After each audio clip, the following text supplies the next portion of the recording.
Hey everybody, this is Ken Marsh, Trading IQ. I just wanted to go over last week's trade idea on Euro USD. I've talked to you guys about this trade, and I did miss it, but I wanted to show you why I expected to go where it did, and a little bit about the daily and weekly ranges. First of all, so we're going to start on the weekly time frame. And here, this is the previous week that just happened. This is the week before. I'm going to show you exactly how I come up with these trade ideas. I'm going to take a horizontal line here, and I'm going to mark off the lows here and the high of last week. And then I want you to kind of notice this high here, this little swing high here. We're going to go ahead and mark that off as well. All right. And now we're going to go down to the daily time frame. That's all I need to do on the weekly. I'm just kind of looking at direction. I'm looking for swing highs and swing lows. And right now, obviously we are in an uptrend, even though we have a pullback here. This is not a downtrend. This is actually a pullback for the weekly. I was hoping this was going to end up being a downtrend. By definition, it is a small downtrend, but it ultimately became a pullback because we have breaking above this swing high. And now we're going to be targeting this one here later. I'm actually going to mark it for future reference right there. All right. Okay, let me go to the daily and we'll break this down a little bit more. All right. Let me fix this.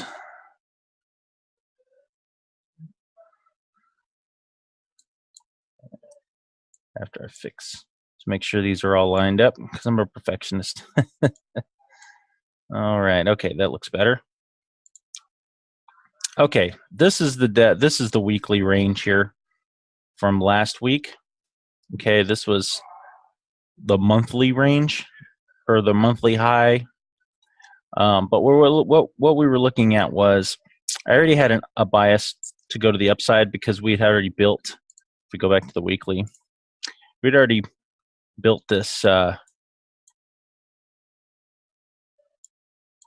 this had already moved upwards. We had a swing high here, so I had an upward bias because we had an overall uptrend going on. I don't know what's going on with this thing, but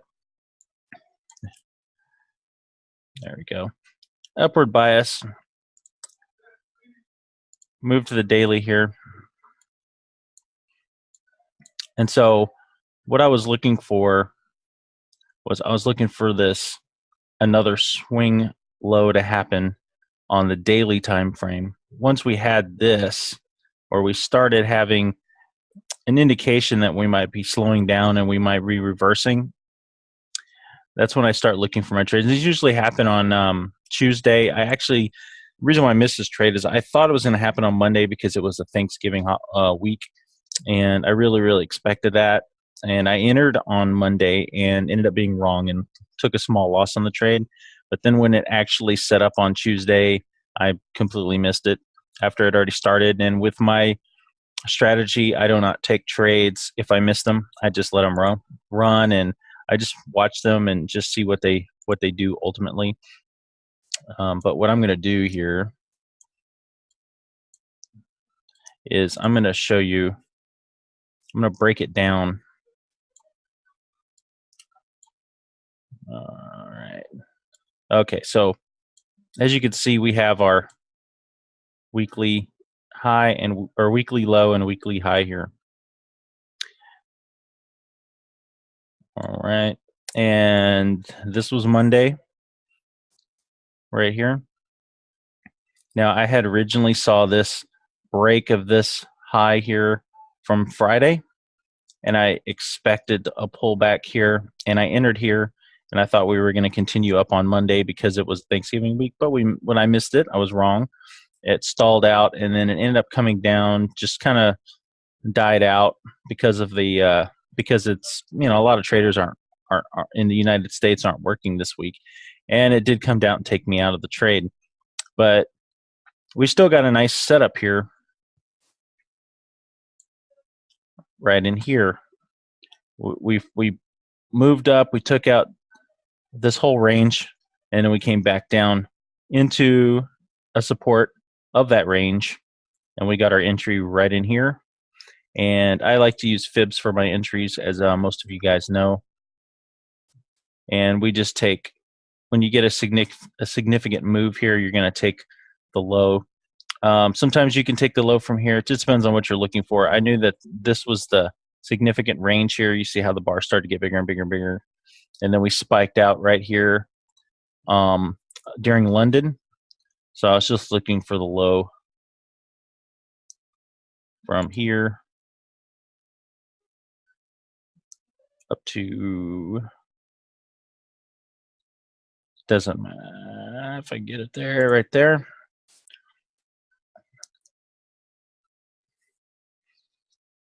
All right, let me see if I can zoom in a little bit.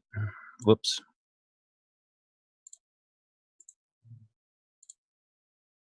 There we go.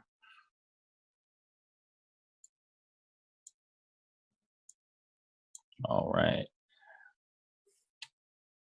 I think I might have missed this one just a little bit. All right. So I like to enter between the 62 and 79. This is a 61.8, and I just rounded it up. I like round numbers. I'm a little bit crazy about round numbers. I don't like having a lot of weird numbers going on, so I rounded them up. And I like to enter between the 62 and the 79. If it's higher, I won't enter the trade. If it's lower, of course, I will be in the trade and I'd be stopped out. I wouldn't have gotten stopped out in this entry. We pull back, take entry here, and this is significant because it's during the morning time, right around the open of the U.S. session. And what is awesome about this trade is it just gives you upside all the way. Once this setup happens here, this became, let me get rid of this. This was the actual low of the week. And what I like to look for is I look for a low of the week or high of the week to happen. I look for structure break, which would be this here, all this range. We break that. I wait for a pullback. I like the pullback to happen during the London or US session. It does that, and we get a nice move to the upside. And my target, of course, was right in here, the 18. Actually, my target was 1858, just because I like to exit just before the high of the week, just in case it doesn't make it there. I just, I want to get the meat of the move. And that would have been my exit. Now, of course, it went much higher than that. We ended up in the 1932 range, a little higher than that. Actually, almost made it to the 1950 range. Would have been a beautiful trade. But even though, if we just go by the trade setup I had, you would have entered at the 62.8. Let me get a rough estimate here. Okay. Just kind of give you guys an idea of what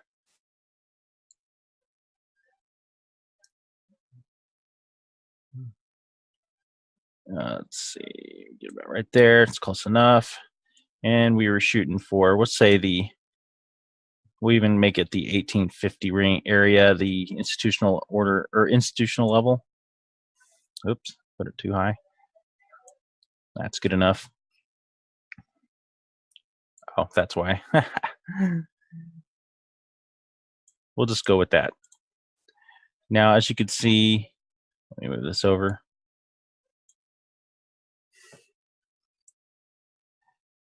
Your risk ratio is 5.8, so we almost got a 6-to-1 on this trade. I mean, if I would have entered this, that's what we'd have got. And this is basically just a breakdown showing you what I'm looking for.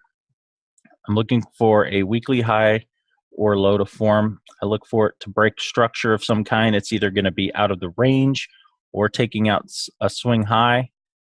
And then we're going to look for the high of the day. Not the whole day. It doesn't matter. The high of the day in London. of the day when we break the structure, and we're going to look for a pullback. Sometimes the pullback will happen during London. Sometimes it happens just before or during the beginning of the U.S. session, and that's where we usually get the continuation. And we have different ways to exit this trade. You can just take a small profit and exit at the top of the swing, or you could take partial profit there, and then you can aim for fib targets, or you can aim for targets like I like to look for. I like to look for weekly highs or daily highs. And in this case, I was shooting for the weekly high because I prefer to take weekly or swing trades. They only last usually 2 or 3 days, but I like to get a large reward to risk ratio. I prefer to win big and lose small. It just helps you with risk management. It's one of my favorite things about my trading style is because I can take a trade I could take multiple losses. And when I do get it right, which I do get it right a lot more than I make it sound, but I'm at least 50 to 60% correct. And it doesn't matter. I can be 40% correct. I can be 35% correct or even less. And I'm still going to be profitable. Of course, you're not going to be very profitable that way. But if you're in the 50% or higher range, you're going to be compounding your account quickly. And that's what I've been doing the past 2 years. And I just wanted to share this trade with you, just to see that you had a huge potential here. You could actually have gone, if you were able to hold and hold, which, most people can't hold this far. I mean, we're looking at 10-1 almost right there. And that's a beautiful trade. And that's the kind of things you want to catch every week. If you can catch one of these every week, I'm telling you guys, for one, you can pay for TradingView and you don't have to get these annoying little pop-ups. But I only use this mainly whenever I'm showing people my thoughts. My charts are just not very viewer friendly when it comes to showing people what I'm looking at. Let me look at a trade from last week that I did take. Let me see if everything's still there. Yes. Okay. All right, guys. This is a really good trade. Let me get rid of this. Okay. Perfect. All right. I've already gone over this with the group, but I wanted to show you guys a little bit more about structure. Now, this was the previous week's high over here, this blue line. And perfect right there. Or actually, this is actually a couple weeks ago, but it was a target nonetheless because there was a lot of quick movement down. Then we get a little bit back, and we're starting to look bullish here. And once I got, again, structure break, we broke the structure here, and then we get a pullback. It was a really deep pullback here, and you could have entered it, but that would have been kind of harder to see. So I wanted to show you guys the entry I actually took. I didn't enter this first pullback. This was the low of the day. I actually prefer, or low of the week. I prefer to see the low of the week happen first.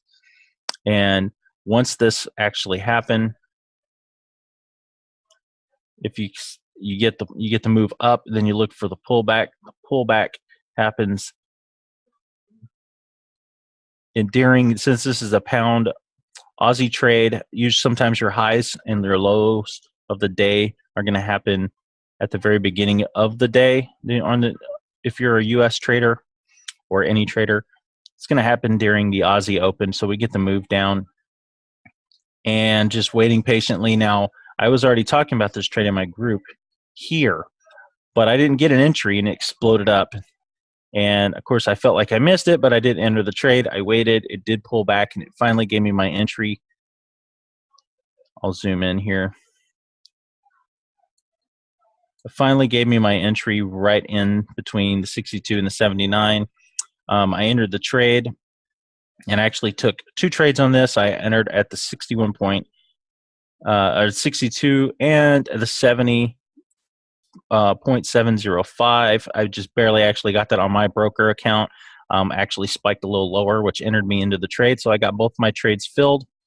and I held this trade, and I closed one trade here, and I left the rest to run until I hit target right here. And this is a scary point for a lot of traders. It's this big move here, and it doesn't come to their take profit. For example, a lot of guys, they'll close it down here.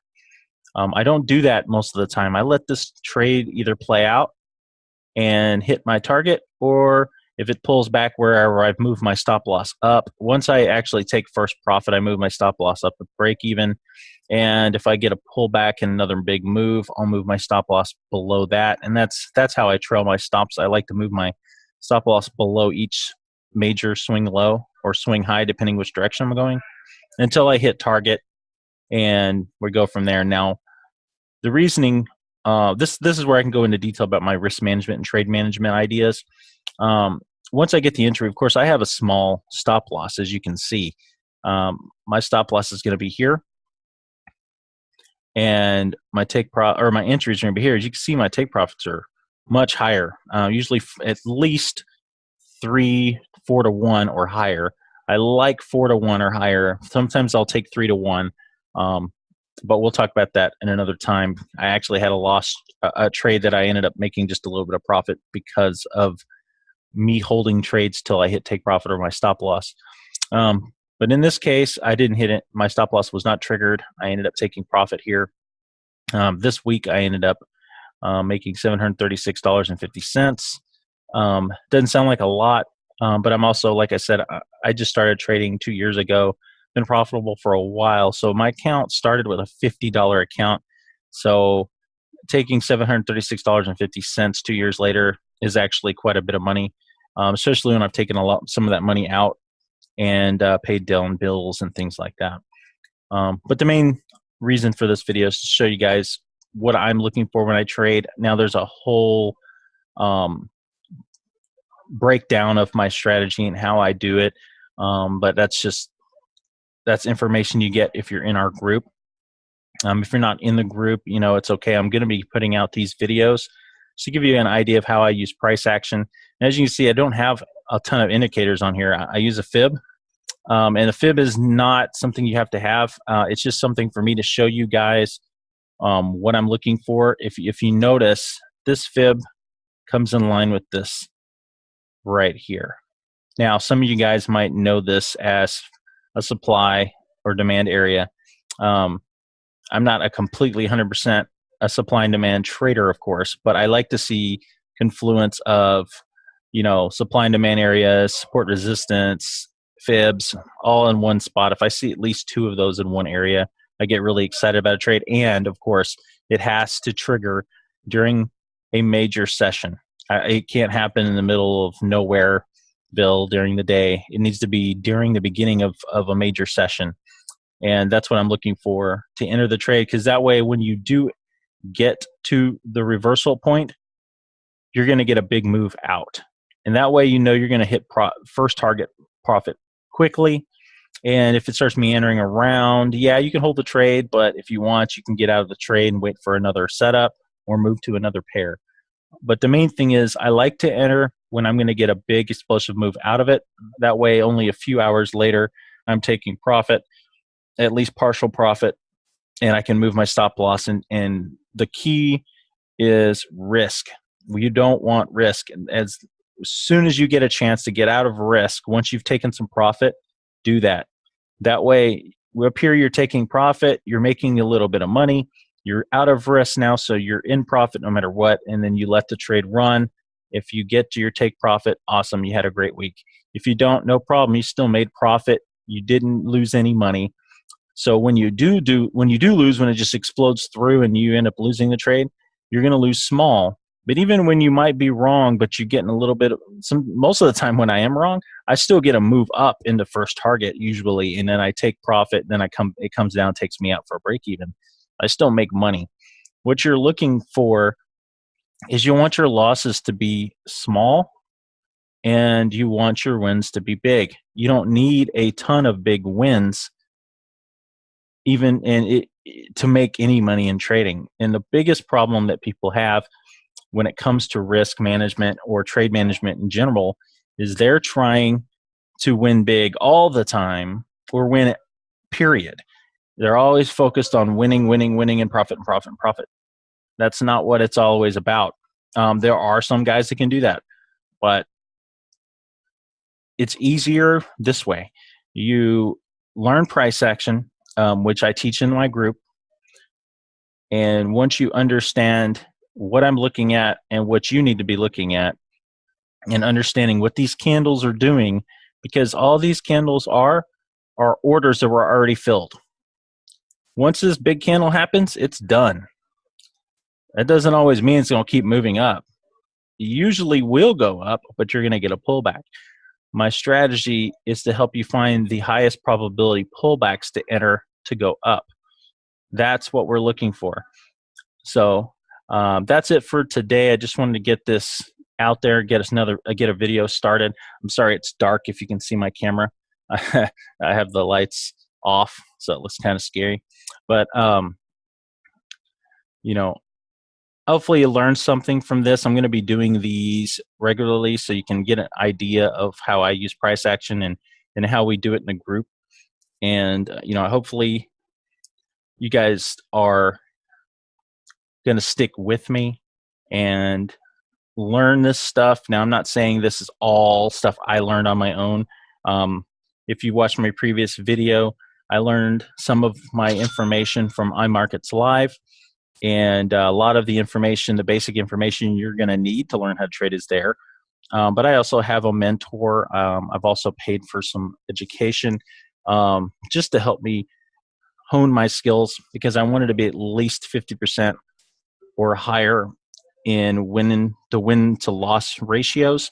And but I've already kind of understood everything else, and all this stuff, once it all came together and I really understood it, things just clicked in my head, and all my pattern recognition and probability skills that I had previously before trading all came together, and that's when things happen for me. And I want that for everybody else. So all right, guys, that's it for me. Please like and subscribe, and we're going to be doing more videos in the future. It's going to be kind of separated. So we're going to do some IML presentations, so to teach people how to use products, and then on the other side, I'm going to be doing I'm just going to focus on education, free education through my YouTube channel, Trader IQ. So thanks again for watching, and we'll see you next time.